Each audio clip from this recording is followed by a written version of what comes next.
ഇടുക്കി പൂപ്പാറയിൽ നിന്ന് പശ്ചിമബംഗാൾ സ്വദേശിയായ 16-കാരി കൂട്ടബലാത്സംഗത്തിനിരയായ കേസിൽ 3 പേർ കുറ്റക്കാരെന്ന് കോടതി. Devikulam first class judicial magistrate കോടതിയുടേതാണ് വിധി. 2022-ലാണ് കേസിന് ആസ്പദമായ സംഭവം. വിവരങ്ങളുമായി വിഷ്ണു സുരേഷ് ചേരുകയാണ്. വിഷ്ണു, എന്തൊക്കെ കാര്യങ്ങളാണ് കോടതി ഈ 2022-ൽ നടന്ന ദാരുണമായ സംഭവവുമായി ബന്ധപ്പെട്ട കേസിൽ പറഞ്ഞിരിക്കുന്നത്? കൃഷ്ണ, അതിക്രൂരമായ പീഡനത്തിനാണ് 15 വയസ്സുകാരി ഇരയായതെന്ന് അന്ന് തന്നെ വാർത്തകൾ പുറത്തു വന്നിരുന്നു. ആ പെൺകുട്ടിയുടെ മൊഴിയും അത്തരത്തിലായിരുന്നു. ത്തിനിപ്പുറം കേസിൽ വിധി പ്രഖ്യാപിച്ചിരിക്കുന്നു. അതിൽ 4 പേരുണ്ടായിരുന്നു വിചാരണ നേരിട്ട്. അതിൽ 3 പേർ കുറ്റക്കാരാണെന്ന് കണ്ടെത്തിയിരിക്കുന്നു. ഒരു പൂപ്പാറ സ്വദേശികളാണ്. അതിൽ ഒരാളെ സംശയത്തിന്റെ ആനുകൂല്യത്തിൽ വെറുതെ വിട്ടിരിക്കുന്നു. 2 പേർ പ്രായപൂർത്തിയാകാത്ത ആളുകളാണ്. അവരുടെ വിചാരണ പുരോഗമിക്കുന്നു. മറ്റു 2 പേരുടെ വിചാരണയും പുരോഗമിക്കുന്നുണ്ട്.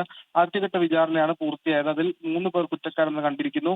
ഈ പെൺകുട്ടിയെ ഇവർ പൂപ്പാറയിലെ തേയിലത്തോട്ടത്തിലേക്ക് തട്ടിക്കൊണ്ടുപോയി പീഡിപ്പിച്ചു എന്നുള്ളതാണ് കണ്ടെത്തൽ. കൃത്യമായ കുറ്റപത്രം പോലീസ് സമർപ്പിച്ചു. മതിയായ തെളിവുകളും ഉണ്ടായിരുന്നു. ഈ തെളിവുകളുടെ അടിസ്ഥാനത്തിലാണ് ഈ പ്രതികൾക്ക് നിലവിൽ ശിക്ഷ വിധിച്ചിട്ടില്ല. കുറ്റക്കാരാണെന്ന് കണ്ടെത്തിയത്.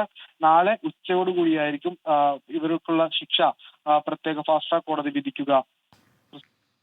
ശരി, വിഷ്ണു സുരേഷാണ് ചേരുന്നത്.